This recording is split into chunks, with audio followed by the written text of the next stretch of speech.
Hi hello welcome to Tamil movie reviews. இன்றைக்கி நம்ம எந்த படத்தை பற்றி பார்க்க போகிறோம்னா, ஒரு romance family drama Tamil movie பார்க்க போகிறோம். படத்தோட பேர் வந்து விஸ்வநாதன் சன்ஸ். இந்த படத்தோட டைரக்டர் யாருன்னா வெங்கி அட்லூரி.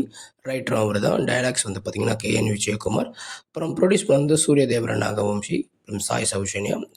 சினிமாட்டோகிராஃபி வந்து நிமிஷ் ரவி. எடிட் பண்ணது வந்து நவீன் ஒளி. இப்போ மியூசிக் பண்ணது வந்து GV பிரகாஷ்குமார். ப்ரொடக்ஷன் கம்பெனி வந்து ஸ்ரீஹர ஸ்டூடியோஸ், அப்புறம் சித்தாரா என்டர்டெயின்மெண்ட்ஸ், அப்புறம் ஃபார்ச்சூன் 4 சினிமாஸ். இவங்க 3 பேர் சேர்ந்து பண்ணியிருக்காங்க.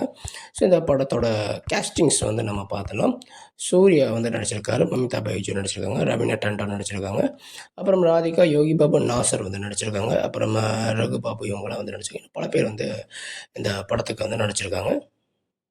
இந்த படத்தோட கதை என்னன்னா, சூர்யா வந்து பார்த்தீங்கன்னா, ஒரு பெரும் பணக்கார குடும்பத்தை சார்ந்தவர் அவரு.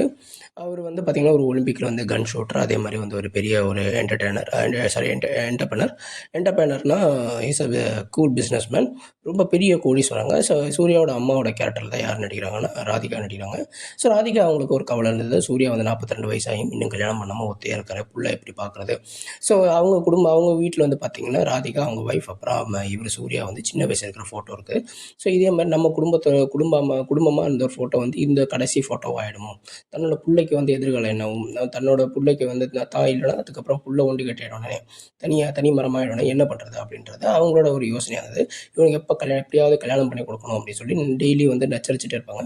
எப்போ கல்யாணம் பண்ணுறேன்னு. ஸோ ஒரு கட்டத்துக்கு மேலே வந்து சூர்யாவுக்கு வந்து ரொம்ப இதுவாகிட்டு ஸ்ட்ரெஸ் ஆகி இவங்க என்ன பண்ணுறாங்கன்னா, இவர் போய் சரகசி முறையில், சரகசின்னா தன்னோட விந்தணு வந்து வேறொரு பெண்ணோட வயிற்றில் இருக்கிற கருமுட்டையில் போட்டு குழந்தை பெற்றுக்கலாம். அதை சரகசினுவாங்க. ஸோ சரகசி மூலியமாக ஒரு குழந்தைய உருவாக்கிட்டு ஃபாரினில் போயிட்டு அவர் வருவார். வரும்போது ராதிகா அவங்களுக்கு ரொம்ப ஆச்சரியமாக போயிடும். உடனே அந்த குழந்தைய அவங்க ஏற்றுப்பாங்க.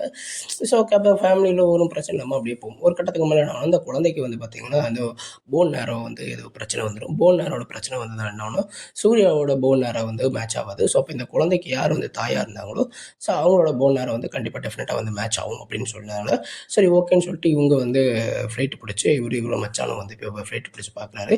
பார்த்ததுக்கப்புறம் தான் தெரிஞ்சது அவங்க வந்து மமிதா பைஜு தான் இந்த குழந்தைய வந்து பெற்றெடுத்துருக்காங்க. ஸோ வயசு வந்து அவங்களுக்கு வெறும் வந்து 22 தான் இருக்கும். ஸோ இந்த 22 வயசில் வந்து ஒரு குழந்தைய பெற்றெடுத்துருக்காங்க. ஏன்னா அவங்க படிப்பு செலவுக்காக அப்படின்னு இந்த விஷயம் பண்ணியிருக்காங்க அப்படின்னு அவர் சொல்லியிருக்காங்க. ஸோ ஓகே, அதுக்கப்புறம் என்ன ஆச்சுன்னா, அவங்கள இவங்க வீட்டுக்கு கொண்டு வந்தாங்க.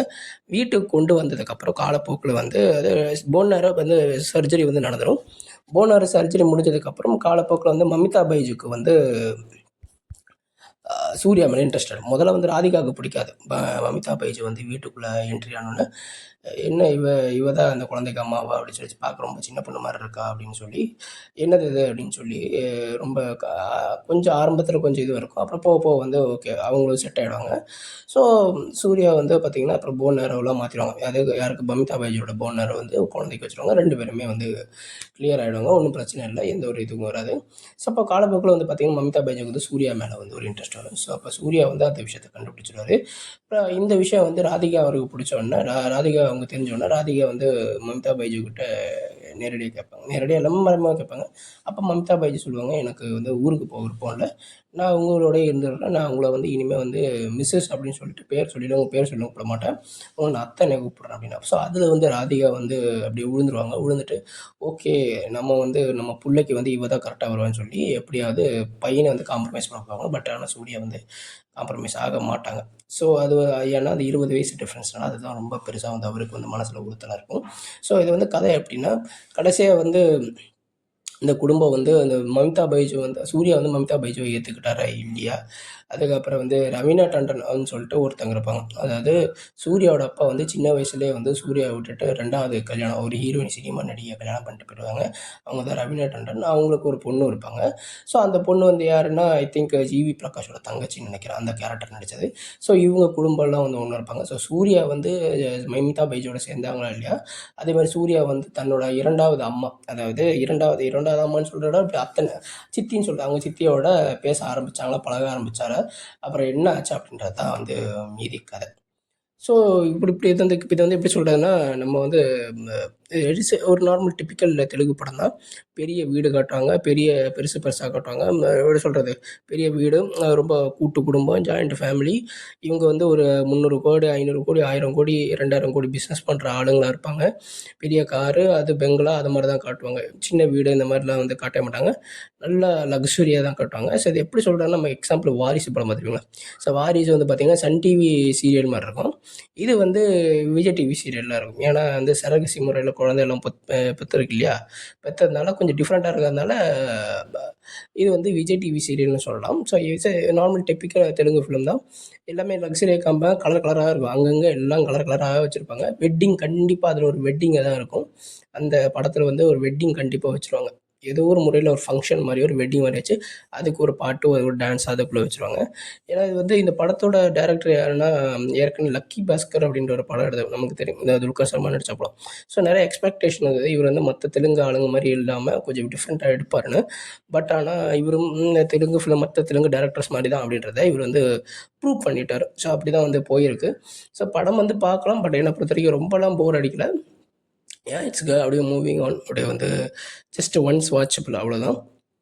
இந்த பிளாக் பஸ்டர் அப்படின்னு சொல்ல விட ஓகே, ஆவரேஜ்னு சொல்ல முடியாது. ஆவரேஜோட கொஞ்சம் பரவாயில்ல. ஒரு ஒரு நல்ல ஒரு ஒரு ஹிட்டு மூவின்னு சொல்ல முடியும். ஹிட்டுன்னு சொல்ல முடியாது, பிளாக் பஸ்டர்னு சொல்ல முடியாது. ஆவரேஜை விட பரவாயில்ல. ஆவரேஜுக்கு மேலே ஏதாவது இருந்தால் நல்லா ஓகே, குட் மூவி அப்படின்னு நம்ம வந்து சொல்லலாம்.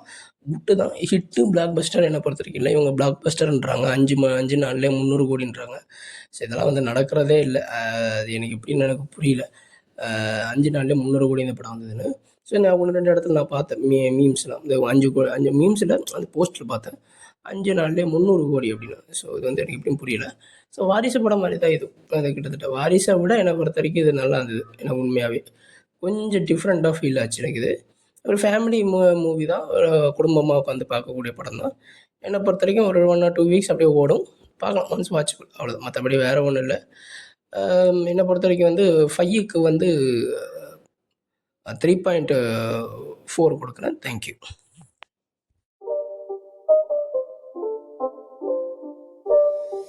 It's not a game, it's a rich thing.